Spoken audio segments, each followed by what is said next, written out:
오늘 하나님께서 우리에게 주시는 말씀은 신약성경 사도행전 2장 1절로부터 13절까지 말씀이 되겠습니다.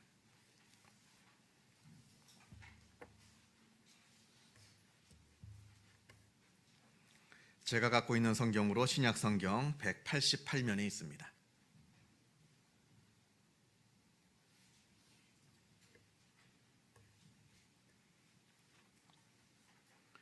사도행전 2장 1절에서부터 13절까지 말씀을 봉독합니다. 이 계시의 말씀을 봉독할 때에 살아계신 하나님의 음성을 다 함께 들으실 수 있기를 바랍니다. 오순절 날이 이미 이름에 그들이 다 같이 한 곳에 모였더니 호련히 하늘로부터 급하고 강한 바람 같은 소리가 있어 그들이 앉은 온 집에 가득하며 마치 불의 혀처럼 갈라지는 것들이 그들에게 보여 각 사람 위에 하나씩 임하여 있더니 그들이 다 성령의 충만함을 받고 성령이 말하게 하심을 따라 다른 언어들로 말하기를 시작하니라. 그때에 경건한 유대인들이 천하 각국으로부터 와서 예루살렘에 머물러 있더니 이 소리가 나매 큰 무리가 모여 각각 자기의 방언으로 제자들이 말하는 것을 듣고 소동하여 다 놀라 신기하게 여겨 이르되 보라, 이 말하는 사람들이 다 갈릴리 사람이 아니냐? 우리 각 사람이 난 곳 방언으로 듣게 되는 것이 어찌 됨이냐? 우리는 바데인과 메데인과 엘람인과 또 메소보다미아, 유대와 갑바도기아, 본도와 아시아, 부르기아와 밤빌리아, 애굽과 및 구레네에 가까운 리비아 여러 지방에 사는 사람들과 로마로부터 온 나그네 곧 유대인과 유대교에 들어온 사람들과 그레데인과 아라비아인들이라. 우리가 다 우리의 각 언어로 하나님의 큰 일을 말함을 듣는도다 하고 다 놀라며 당황하여 서로 이르되 이 어찌 된 일이냐 하며 또 어떤 이들은 조롱하여 이르되 그들이 새 술에 취하였다 하더라. 아멘. 오늘은 성령 강림 주일입니다. 예수님께서 십자가에 달리셔서 돌아가시고 그 후 3일 만에 다시 살아나셨습니다. 그리고 부활하신 예수님께서 40일 동안 제자들과 함께 이 땅에 거하시다가 이제 마지막으로 너희는 이 예루살렘에 머물면서 약속한 것이 임할 때까지 기다리라. 이제 복음의 능력이 이 예루살렘으로부터 시작될 것이다. 이렇게 말씀을 하신 후에 예수님께서 하늘로 올라가시고 이제 제자들만 남게 되었습니다. 예수님의 분부대로 예루살렘에 있는 마가의 다락방에서 12제자들과 그리고 또 예수님을 가까이서 따라다녔던 약 120명의 문도들이 함께 모여서 함께 기도하면서 그 약속하신 것이 임하기를, 그것이 정확하게는 알지 못하지만 그 약속하신 것을 기다리면서 열심히 기도를 하고 있었습니다. 그리고 오늘 본문 2장 1절을 보면 이제 오순절이 되었습니다. 여기서 오라고 하는 것은 숫자 5을 의미하는 것이고요, 또 순이라고 하는 것은 지난주에도 말씀을 드렸다시피 숫자 열을 의미하는 겁니다. 그러니까 오순절이라고 하는 것은 50일이 되었다, 50일이 되었다라고 하는 것인데 6월절로부터 50일이 되었다라고 하는 뜻입니다. 예수님께서 6월절 전날에 돌아가셨고요, 예수님께서 6월절이 지나서 그 다음날 부활하셔서 말씀드린 바처럼 40일 동안 제자들과 함께 이 땅에 거하셨다가 승천을 하셨으니까 예수님이 승천한 지 열흘이 되는 겁니다. 약 열흘이 되는 날에 그날이 바로 오순절이 되는 겁니다. 오늘 본문 1절 말씀을 보면 오순절 날이 이미 이르매 라는 표현이 있습니다. 우리가 읽는 한글 성경으로는 이 표현이 잘 되어 있지는 않습니다만 이것은 아주 적극적인 의미를 갖고 있습니다. 단순히 시간이 저절로 흘러서 오순절이 되었다라는 뜻이 아니라 아주 적극적으로 오순절이 성취되었다라고 하는 뜻입니다. 여지껏 수많은 오순절이 과거로부터 있었습니다. 시간이 지나면 매 순간순간마다 다가와서 오순절이 지나가게 되는데, 그런 여태까지 지나왔던 다른 오순절과는 다르게 하나님께서 처음서부터 계획해 놓으셨고 하나님께서 준비해 놓으신 그 오순절이 하나님의 능력으로 바로 오늘 이 시간 성취되었다라고 하는 겁니다. 그런 원어적인 의미가 있습니다. 계획하시고 하나님께서 이루시는 그 오순절이 그냥 저절로 다가온 게 아니라 하나님께서 성취를 하셨다는 뜻입니다. 그리고 그들이 다 같이 한 곳에 모여 있다라고 합니다. 이곳은 우리가 1장 13절, 우리 사도행전 우리가 읽진 않았습니다만 앞에 1장 13절을 보면 그들이 유하는 다락방이라고 되어 있는데, 이것은 바로 예수님께서 마지막 식사를 나누셨던 마가의 다락방을 의미합니다. 여기에 모두 120명이나 되는 큰 무리가 모여서 열심히 기도를 하면서 그 약속하신 것이 임하기를 기도하면서 기다리고 있는 겁니다. 그런데 그때 갑자기 하늘로부터 강한 바람의 소리가 들립니다. 아주 강력한 바람이, 급하고 강한 바람이 부는 아주 큰 소리가 들리는 것입니다. 그리고 하늘에서는 불 같은 것이 임하는데, 그 불 같은 것이 임하면서 마치 혀가 갈라지듯이 쭉 하나씩 그 불기둥이 갈라지면서 그 불들이 각 사람에게 임하는 놀라운 역사가 일어나게 된 겁니다. 바로 성령이 열흘 동안 열심히 기도하고 있었던 그 120명의 문도들에게 임하는 놀라운 사건이 벌어지게 된 겁니다. 우리가 구약 성경을 보면요, 잘 아시는 것처럼 모세가 떨기나무 위에 불 붙어 있는 그 불을 보면서 하나님을 만나게 됩니다. 떨기나무 위에 불이 붙어 있지만 그 나무를 태우지 않는, 그 나무를 파괴하지 않는 그 놀라운 불을 보면서, 그 불꽃을 바라보면서 모세가 하나님을 만나게 됩니다. 또 성경을 보면 이런 구절이 나오는데, 우리 하나님이 오사 잠잠하지 아니하시니 그 앞에는 삼키는 불이 있고 그 사방에는 광풍이 불리로다. 시편에 나오는 말씀인데, 그 놀라운 그 불과 바람이 지금 120명의 문도들에게 지금 임하게 된 겁니다. 자, 이제 120명의 문도들이 이 놀라운 광경을 경험했을 뿐만 아니라 더 놀라운 일들이 벌어지게 되는데, 바로 방언을 말하게 되는 겁니다. 각자 모든 사람들이 다 방언을 말하게 되는데, 더 정확하게 얘기하면 다른 외국의 말을 하는 겁니다. 외국어를 지금 말하게 되는 겁니다. 한 번도 배우지 않은 외국어를 아주 능숙하게 말하게 되는 놀라운 역사가 벌어지게 됩니다. 우리가 성경을 보게 되면요, 성경에는 방언에 대한 이야기가 많이 나옵니다. 그러나 오순절 사건에 나오는 이 방언은 성경의 다른 곳에 나오는 방언들하고는 좀 다른 방언을 말을 하고 있는 겁니다. 예를 들어서 우리가 고린도전서 12장부터 14장을 보면 거기에 방언에 대한 이야기가 나오는데, 거기 고린도전서에 나오는 방언의 특징은 도무지 알아들을 수 없다는 데 그 특징이 있습니다. 도무지 그것이 무슨 뜻인지 듣는 사람이 알아들을 수가 없습니다. 그래서 고린도전서 14장 2절에 바울이 이렇게 말을 합니다. 방언을 말하는 자는 사람에게 하지 아니하고 하나님께 하나니 이는 알아듣는 자가 없고 영으로 비밀을 말함이라. 알아듣는 자가 없고 영으로 비밀을 말하는 것이 보통 성경에 나오는 방언인데, 오늘 우리가 읽은 이 오순절 사건의 방언은 그것과는 좀 다르다라고 하는 겁니다. 간혹 가다가 이제 우리가 성도님들이 말씀을 하고 계실 때 방언을 천국의 언어이다라고 말하시는 분들이 간혹 계십니다. 우리가 이제 방언을 말하면 우리가 도무지 이 말을 알아들을 수가 없기 때문에 이거는 분명 우리가 천국 가면 우리가 그곳에서 이 방언을 가지고 말을 하는 것일 것이다. 천국의 언어이다라고 말하시는 분들이 간혹 계시는데, 물론 저도 아직 천국은 가보지 않아서 여러분들한테 이제 말씀은 드릴 수는 없습니다만, 제가 방언을 좀 해보니까 죄송합니다만 방언이라고 하는 것이 천국의 언어라고 생각은 들지는 않습니다. 그렇다면 이 방언은 뭐냐? 우리가 하고 있는 이 방언은 뭐냐? 도무지 알아들을 수 없는 이 방언은 뭐냐? 제가 보기에는 방언은 이런 것 같습니다. 우리가 사람들하고 대화를 하지 않습니까? 사람들하고 대화를 하게 되면 내 마음을 다 그 사람들한테 전달하기가 힘듭니다. 내가 내 모국어로 말을 하고 있지만 내 마음속에 갖고 있는 그것을 다 정확하게 표현하기가 힘듭니다. 또 우리가 가끔마다 기도를 하게 되는데 가끔마다 우리가 느끼는 것이, 기도할 때 내 마음에 있는 모든 그 마음의 생각들을 다 기도로 표현할 수가 없게 됩니다. 그런 경험들을 해보셨을 겁니다. 내 마음은 그게 아닌데 말을 하게 되면 말이 자꾸 헛나오고, 그래서 했던 말을 또 하고 중언부언하게 되고 내 마음이 답답해지는 그런 경험들이 있게 되는데, 이때 방언을 하는 겁니다. 방언을 하게 되면 내 인간의 언어로 내 마음이 담겨지는 것이 아니라 내 마음을 그대로 하나님께 내어 쏟게 되는 겁니다. 그게 바로 방언이다라고 말할 수 있습니다. 그러니까 여러분들 중에서 혹시 방언을 하지 못하시는 분들이 계시다면 너무 낙담할 필요는 없습니다.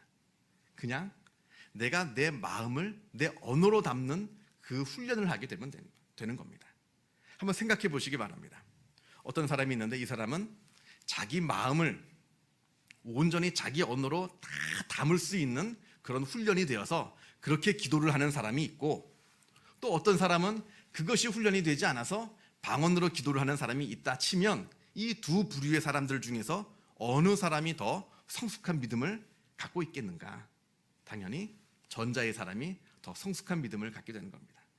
그래서 혹시 방언을 못하시는 분들은 그것 때문에 나는 왜 방언을 못할까 낙담하지 마시고, 내가 더 내 언어로 내 입술로 내 마음을 다 표현해서 하나님께 내어 쏟는 그 기도의 훈련을 하시면 되는 것이고요.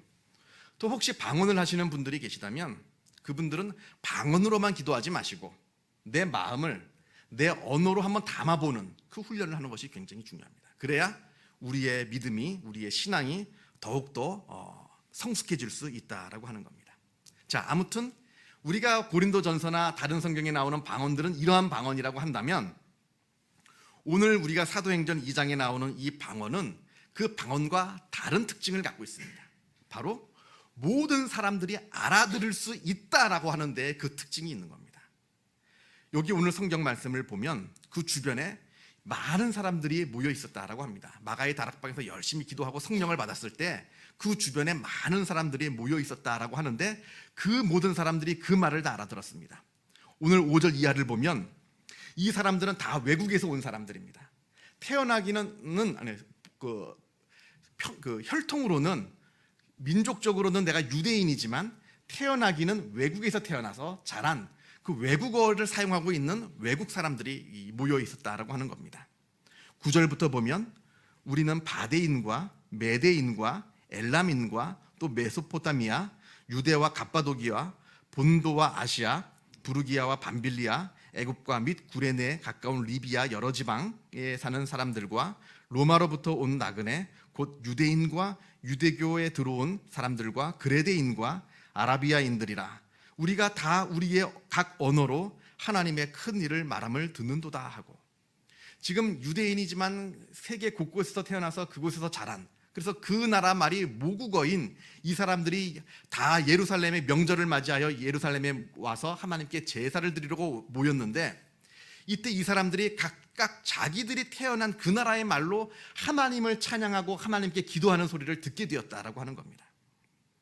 그 사람들의 언어로 하나님의 놀라운 역사, 예수를 부활시키시고 그 예수를 통해서 우리를 구원하시는 그 놀라우신 하나님의 놀라운 역사를 그들에게 각자의 언어로 다 증거하게 되는 놀라운 일이 있었다라고 하는 겁니다. 여기에 성령의 놀라운 능력이 있습니다. 인간은 살면서 자신들이 만들어 놓은 장벽이 있습니다. 그 어떠한 장벽을 갖고 있다 하더라도 성령은 그 장벽을 뛰어넘는 놀라운 역사를 오늘 이 시간 이 성령의 사건을 통해서 우리에게 보여주고 있다라고 하는 겁니다. 인간의 언어의 장벽이 있습니다. 이 언어의 장벽이라고 하는 것은 굉장히 높고 견고한 장벽입니다. 이 언어의 장벽을 뛰어넘을 수가 없는 것이, 뛰어넘기가 힘든 것이 우리 인간의 모습인데, 성령께서는 그것을 뛰어넘어서 그들에게 복음을 증거하였다라고 하는 겁니다. 또 우리가 성경을 보게 되면 성령은 언어의 장벽을 뛰어넘을 뿐만 아니라 인간이 쳐놓은 각종의 문화의 장벽도 뛰어넘는 모습을 우리가 보게 됩니다. 우리가 성경을 보게 되면 특별히 사도행전을 보게 되면 사도 바울이 지금의 터키와 그리스 지방을 다니면서 그곳에서 복음을 증거하고 있는데, 그 사람들은 여호와 하나님을 전혀 알지도 듣지도 못했던 사람들입니다. 이 이스라엘에서 나고난 사람들과 전혀 다른 문화적인 배경을 갖고 있는 사람들입니다. 특별히 이 사람들은 여호와 하나님을 알고 듣지도 못했을 뿐만 아니라 이미 자기가 믿고 있는 이방신들을 섬기고 있는 사람들입니다. 완전히 문화 종교적인 차이가 있는, 문화 종교적인 견고한 장벽이 있는 그들에게 바울이 가서 복음을 증거할 때 그들이 그 놀라운 문화 종교적인 그 장벽을 뛰어넘는, 놀랍게 그들의 복음을 받아들이는 놀라운 일들이 벌어지게 되었다라고 하는 겁니다. 이것이 바로 성령의 역사라고 하는 겁니다. 인간의 언어의 장벽도 뛰어넘고 인간이 쳐놓은 문화적인 장벽도 뛰어넘는 이 놀라운 일들이 바로 성령의 역사이다라고 하는 겁니다. 이 일들은 인간의 힘으로는 가능하지 않은, 인간의 힘으로는 해낼 수 없는 그 놀라운 일들을 성령이 해내었다라고 하는 겁니다. 우리 인간들은 수많은 장벽들을 만들어 놓습니다. 언어의 장벽이 있고요, 아까 말씀드린 문화의 장벽이 있고요, 또 이데올로기의 장벽도 있고요, 또 계층의 사회 경제적인 계층의 장벽들도 있습니다. 우리는 수많은 장벽들을 쳐놓고 그 장벽 안에 머물러 있습니다만, 그러나 성령의 역사는 그 장벽을 다 부수고 그 장벽들을 다 뛰어넘어서 하나님의 놀라운 일들을 증거하시는 놀라운 일들을 행하고 계신다라고 하는 것입니다. 또 우리가 오늘 말씀을 계속해서 읽어보면 이 방언을 들은 사람들이 놀랍게 여기는, 아주 놀라워하는 모습들을 우리가 보게 되는데, 6절 말씀을 보면 제자들이 각각 자기들의 나라의 말로 하는 것을 보고 이 사람들이 소동하였다라고 하고 있고, 또 7절 말씀을 보면 놀라워하고 신기해했다라는 표현도 있고요, 또 8절을 보면 이것이 어찌 됨이냐 이렇게 놀라는 장면도 나오고요, 또 12절을 보면 다 놀라며 당황하며 라고 하는 표현도 나오게 됩니다. 성령의 또 다른 특징이라고 한다면, 성령의 사역의 또 다른 능력이라고 한다면 우리를 놀랍게 한다라고 하는데 성령의 능력이 있습니다. 성령의 역사는 놀랍습니다. 놀라운 겁니다. 우리가 그 무엇을 상상하던, 우리가 그 무엇을 기대하던 성령의 역사는 우리가 상상하는 것, 우리가 기대하는 것 그 이상의 일을 우리에게 이루어 준다라고 하는 겁니다. 우리가 많은 것을 상상합니다. 기도하면서 많은 것을 기대합니다. 그러나 우리가 기대하는 것, 그 상상하는 것, 그것이 무엇이 되었던 간에 하나님께서 우리에게 베풀어 주시는 성령의 역사라고 하는 것은 그것보다 더 뛰어넘는 놀라운 일이라고 하는 겁니다. 오늘 방언이 그러하고요. 이 방언의 역사를 누가 기대했고 누가 상상을 했겠습니까? 우리가 상상하고 기대했던 그 이상의 놀라운 방언의 역사가 오늘 성령을 통해서 이루어졌고요, 또 우리가 계속해서 사도행전을 계속해서 읽어보다 보면 그곳에서는 놀라운 사건과 놀라운 일들이 일어나게 되는데, 그 모든 일들이 우리가 생각하고 우리가 상상하고 우리가 기대했던 것 그 이상의 일들이 벌어지게 되는 것을 우리가 성경을 통해서 알게 됩니다. 예를 들면 이런 겁니다. 예를 들면 우리의 상상을 뛰어넘는 성령의 역사 하나 예를 들면, 우리가 사도행전 12장을 보면 헤롯 안티파스 왕이 교회를 박해하기 위해서 야고보 사도를 붙잡아서 야고보 사도를 죽입니다. 최초의 순교자가 되는 겁니다, 야고보 사도가. 그리고 베드로도 잡아 죽이기 위해서 베드로를 체포하고 그날이 명절이 되어서 잠시 임시로 옥에 가두는 사건이 벌어졌습니다. 이제 베드로가 죽게 되었습니다. 그래서 이 베드로를 위해서 온 교회가 베드로를 풀려나게 해달라고 간절히 기도를 하게 됩니다. 그런데 그날 밤에 성령의 역사가 일어나서 주의 사자가 베드로에게 다가가서 베드로가 묶여있던 사슬을 풀어주고 베드로를 가두고 있던 옥의 문을 다 열어주어서 베드로를 옥에서 탈출시켜 주시는 놀라운 역사가 벌어지게 됩니다. 베드로가 옥에서 빠져나와서 급하게 성도들이 자기들을 위해서 기도하기 위해서 모여있는 이 마가의 다락방으로 급하게 달려가서 그 마가의 집을 막 두드립니다. 그때 누가 밖에서 막 문을 두드리니까 그 집에 로데라고 하는 여자아이가 누가 왔나 문을 열어주려고 나왔다가 밖에 문을 두드리고 있는 사람이 베드로인 줄 알고 깜짝 놀라서 문도 못 열어주고 급하게 집으로 다시 들어와서 지금 큰일 났습니다, 밖에 베드로가 나와 있습니다 라고 하는 아주 웃지 못할 사건이 벌어지게 된 겁니다. 믿고 기도했죠. 기도했습니다. 하나님 베드로를 풀어주게 해 주시옵소서. 그 일이 이루어지지 않을 줄 믿고 기도하지는 않았을 겁니다. 반드시 그 일이 이루어질 줄 믿고 기도했을 텐데, 자기가 상상했던 것, 자기들이 기대했던 것 그 이상의 일이 지금 벌어지고 만 겁니다. 이게 바로 성령의 역사입니다. 여러분들 마음 가운데 기도의 제목들이 있는 줄 압니다. 때로는 우리가 하나님 앞에 간절히 기도할 때 그 기도의 제목이 내 생각대로, 내 상상대로 이루어지지 않아서 낙담하고 힘들어하고 좌절하는 경험도 하고 있을 겁니다. 그러나 중요한 것은, 우리가 분명히 알아야 할 것은, 성령은 내가 상상하는 것 이상의, 내가 기대하는 것 이상의 일을 우리에게 베풀어 주신다라고 하는 겁니다. 우리가 어리석어서, 우리가 지혜롭지 못해서 이만큼밖에 상상하고 기대하지 못할 뿐이지, 그러나 성령의 역사는 우리의 기대와 우리의 상상을 뛰어넘어서 더 놀라운 일로 우리에게 베풀어 주신다라고 하는 겁니다. 그렇기에 우리가 성령의 역사 앞에서 낙담할 필요가 없고 좌절할 필요가 없다라고 하는 겁니다. 하나님께서는 더 놀라운 일들을 우리에게 베풀어 주신다라고 하는 것을 우리가 늘 기억하시기 바랍니다. 이렇게 성령의 역사라고 하는 것은 놀랍다라고 하는데 그 또한 두 번째 능력이 성령의 능력이 있다라고 하는 겁니다. 그리고 성령의 이 놀라운 역사는 단지 외적인 사건만을 의미하지는 않습니다. 그냥 우리가 보고 있는 외적인 사건으로 벌어지고 있는 아주 특별한 기적, 특별한 이적, 이것만으로 성령의 역사가 한정되는 것이 아니라 성령께서는 우리의 내면을 변화시키는 놀라운 역사를 이루어 주신다라고 하는 겁니다. 여러분, 사람이 변합니까?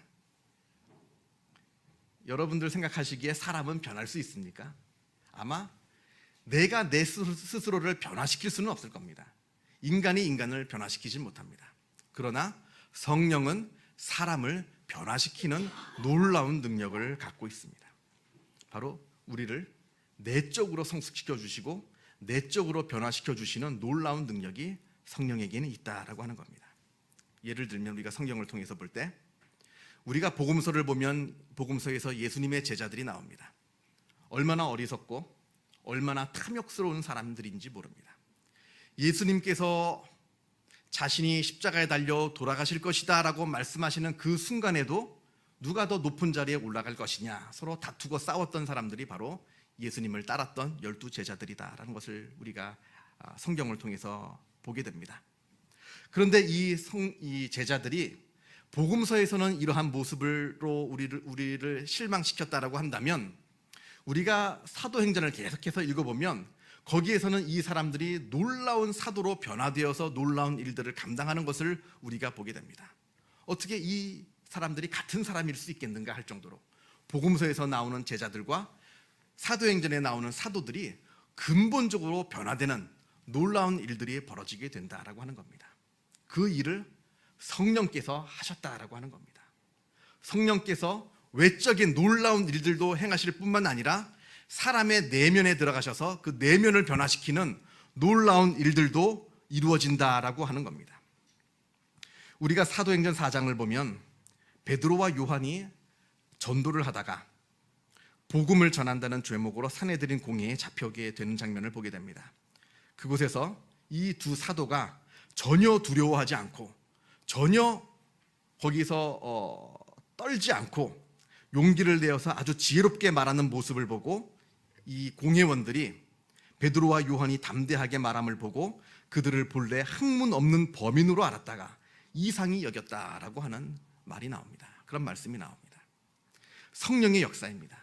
성령의 역사는 그 사람이 본래 어떠한 사람이었던지 간에 그 사람을 근원적으로 변화시켜서 하나님의 일을 감당케 하는 놀라운 사람으로 바꾸어 놓는 큰 능력이 있다라고 하는 겁니다. 우리가 갈라디아서 5장을 보면 성령의 9가지 열매가 나오는데 제가 한번 읽어보면 오직 성령의 열매는 사랑과 희락과 화평과 오래 참음과 자비와 양선과 충성과 온유와 절제니 이 같은 것을 금지할 법이 없느니라. 물론 여기 9가지 열매가 나옵니다만 여기에는 9가지뿐만 아니라 이와 같은 것들, 이와 같은 모든 것들을 다 포함하는 겁니다. 아무튼 도무지 사랑할 수 없는 상황 가운데서 다른 사람을 사랑하는 것, 기뻐할 수 없는 상황 가운데서 기뻐하는 것, 불안한 이 세상을 살면서 흔들리지 않고 늘 평안을 누리고 있는 것, 참을 수 없는 상황 가운데서 끝까지 참고 견디는 것, 그리고 어떠한 사람이라 할지라도 그 사람을 무조건 그 사람을 용납하고 그 사람을 용서하는 그러한 자비롭게 대하는 것, 또 악이 난무하는 이 세상에서 악에게 지지 않고 선을 행하는 것, 날로 사람들이 난폭해지는 이 상황 가운데서 온유함을 갖는 것, 그리고 늘 자기의 삶을 절제하는 것, 이것은 인간의 힘으로 할 수 없는 일들입니다. 인간이 자기를 아무리 수양한다 할지라도 이 일을 감당할 수가 없는데 이것이 성령의 역사로 우리들 삶 가운데 이루어지고 있다라고 하는 겁니다. 그 놀라운 일들을 성령께서 행하시고 계신다라고 하는 겁니다. 또 성령의 역사는 참으로 놀라운데 공동체를 변화시킵니다. 성령은 우리 공동체를 참으로 아름답고 하나님께서 받으실 만한 믿음의 공동체로 변화시켜 주신다라고 하는 겁니다.